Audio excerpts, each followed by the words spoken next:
Senhor presidente, senhores deputados, deputadas, senhoras e senhores, os acadêmicos da nossa universidade. Primeiro, parabenizar o deputado Pedro Kemp pelo tema que ele tratou aqui, que é um tema muito importante. Quando se preserva o meio ambiente, se preserva a vida.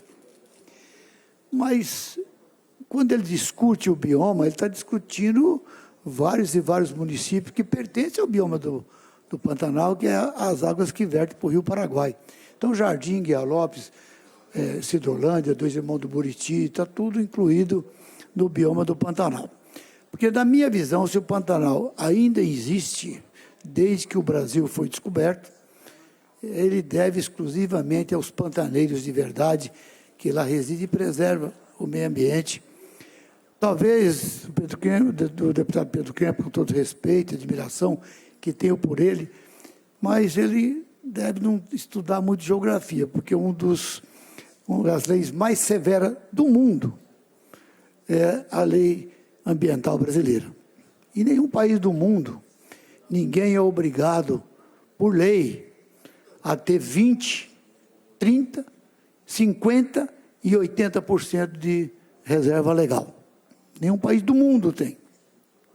Nenhum país do mundo tem uma lei que proíbe, por lei, e todo dia existe produtor rural multado, que ele não possa ter a mata ciliar preservada. Ele é obrigado a preservar por lei.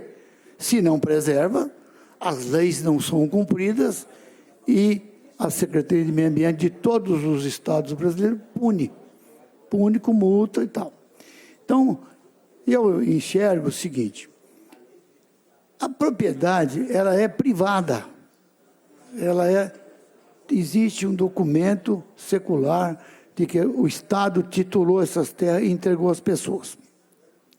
Quando você discute com muita profundeza, certo, as regras de determinar o que o produtor rural tem que fazer, o que quem trabalha a terra tem que fazer, você está coibindo ele. Então, a coisa melhor do mundo, já que o Pantanal é preservação mundial, é um patrimônio mundial, ele devia pertencer à União, como tem as grandes, enormes reservas na Amazônia que pertencem à União. Inclusive, agora, estão notificando as pessoas que desrespeitaram as leis, que invadiram, e são pessoas não benquistas, e estão recebendo a notificação para desocupar a terra num período de tantos dias. Mas lá já derrubou o mato, já plantou o pasto, então tem que desocupar lá 500 mil reses, e deram 5 dias para tirar.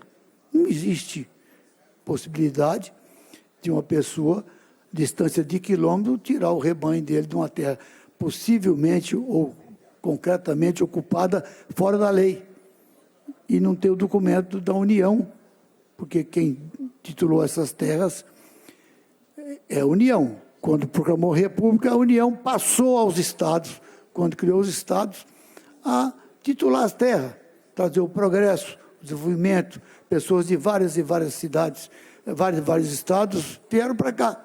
Nordestino, gaúcho, paranaense, paulista, vieram para cá desenvolver e crescer. E as leis existem para ser cumpridas.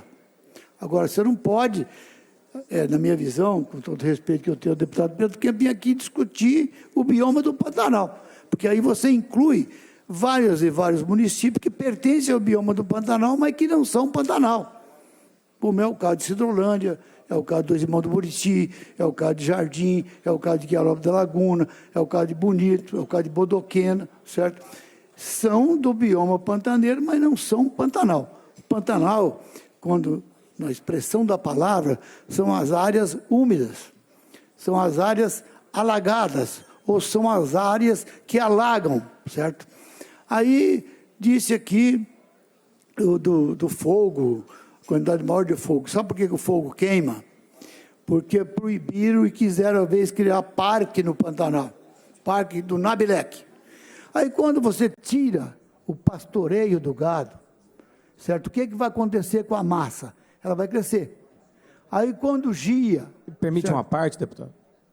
Só um minuto. Quando gia, esse capim seca. Então, ele é um instrumento de fogo. Qualquer massa, depois da geada, vai vir. Se tiver o pastoreio do animal, não. Então, quem preserva o Pantanal são os pantaneiros, e porque existe o gado, para pastar e não deixar com que a macega cria um combustível quase igual gasolina, depois da geada, que queimou quase todo o Pantanal, matou bicho, isso tudo são coisas de prejuízo para a nação e para a natureza. Então, é o meu ponto de vista, porque as leis existem. O que elas precisam? De ser cumprida. Todo santo dia, eu estou no meu escritório, no meu gabinete, eu recebo. Porque a pessoa que é dono, segundo a lei brasileira, ele tem o direito, não no Pantanal, mas aqui no Cerrado, aqui na parte seca, de usar 80% aqui na nossa região. Em outros lugares ele pode usar 50%, e em outros lugares, igual na Amazônia, ele pode usar só 20%. Então, se ele tem 100% e usa mais de 20%, tem que punir. Mas isso hoje tem satélite, tem vários e vários instrumentos que pode fiscalizar. Por exemplo, nós mudamos o governo, que eu torço para que o governo faça uma gestão a todos os brasileiros, sem briga.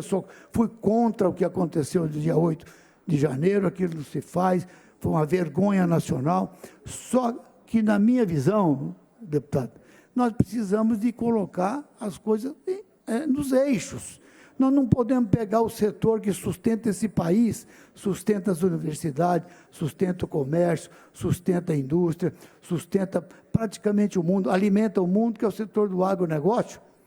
Está todo dia pichado como são as pessoas destruidoras do meio ambiente. Isso, na minha visão, eu não concordo. E eu vim aqui hoje para tratar de outro tema, mas como os minutos não me permitem, eu vou deixar para tratar amanhã, que é a questão de invasão de propriedade desse país. Isso é uma coisa que preocupa e envergonha o Brasil. Vou ceder ao senhor uma parte. Parabéns pela fala, deputado, mas aqui eu quero discordar publicamente do deputado Pedro Kemp no que diz respeito ao conhecimento jurídico para debater o tema. Eu acho que, na verdade, para a gente debater esse tema, a formação que a gente tem que ter, deputada Teixeira, é aquela de ir conhecer o local. Eu não sei se essa ministra, a Marina Esguia, se ela vai vir aqui um dia e vai subir no lombo de um burro e ir conhecer a realidade do Pantanal, conhecer a realidade do pantaneiro. A gente ter o entendimento que o produtor rural, ele tem um congelamento da sua produção, ele preserva. Em 2020, isso já é constatado pelos dados técnicos e estatísticas, que no Pantanal houveram aumento de queimada, isso está constatado por estudos da Embrapa, deputado Zé Teixeira, exatamente porque diminuiu a quantidade de gado no Pantanal.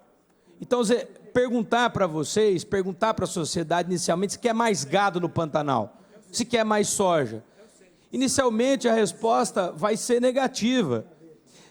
Se quer mais queimadas controladas no Pantanal, a resposta vai ser negativa. A questão é que os estudos estão comprovando que, quando feito de maneira controlada, na época adequada, quando o IMASU permite, isso preserva o Pantanal. Quer dizer, a maior quantidade de foco controlado de incêndio e a maior quantidade de rebanho bovino e de cuidado na produção, isso diminui as queimadas. Então é esse o debate que nós precisamos fazer. É subir no lombo de um burro, deputado Zé Teixeira, ir lá no Pantanal, saber onde é o Pantanal, quais são as regiões afetas ao Pantanal, quais são as cidades, para que a gente possa fazer um debate de alto nível sem problema nenhum. Obrigado pela parte. Deputado, você coloca, quando se fala em Pantanal, são áreas alagadas ou alagáveis, certo? Quando você fala no município de Bandeirante, é o divisor de água. Tem parte do Paraguai, do Bandeirante, que vai para o Paraguai, e parte do bioma que vai para o Rio Paraná. Agora, não é Pantanal Bandeirante, certo? Agora, o que tem que fazer em Bandeirante? Levar o progresso. Como que está chegando o progresso em Bandeirante? Através da soja, porque as empresas já estão lá dando emprego, comprando maquinário, empregando gente na cidade. Quer dizer, agora, tem que cumprir a lei. tem que cumprir a lei rigorosamente. Agora, ninguém, na minha visão, vai plantar a área. O deputado Renato Câmara disse que não planta soja em Varjão. Claro que planta. Você vai na região de Ponta Porã, tem lugar de mais de 600 hectares de Varjão, tudo em soja há mais de 10 anos. Porque são as terras que há muitos anos atrás, que hoje não permite, que são as terras drenadas. Uma parte, senhor deputado. Pois não, deputado? É só para deixar mais claro a minha posição, não é que planta, não é que não planta em Varjão, planta, mas é autorizado, porque os Varjões têm toda uma regulamentação jurídica. Tem muita gente que drena o Varjão irregular, lógico, tem pessoas que têm a licença, mas normalmente não é o usual. Agora, para conseguir essa licença, tem que se discutir essa licença de drenar o Varjão. Então, é autorizado essa drenagem? E existe casos e casos, por isso que a legislação, e é importante o debate aqui que o deputado Pedro Kemp e Vossa Excelência também está participando, para aprofundar esse debate. Isso que eu quis dizer, que normalmente não se planta. Lá no Pantanal, nas áreas de planícies que são alagáveis, é viável plantar soja? É um ponto de interrogação. Talvez a parte técnica da Embrapa pode falar que pode em alguns lugares. Era isso. Encerrando, senhor presidente. Vossa Excelência afirmou no microfone que não planta. Eu disse, Vossa Excelência, que planta. Para plantar tem que ter a licença. Se não tiver licença e estão plantando, está faltando o IMASU ir lá e multar as pessoas para não plantarem, porque a lei existe. Agora, plantar no Varjão é uma coisa, agora plantar na mata ciliar da beira do rio são outra coisa. Aí não planta. Muito obrigado, senhor presidente.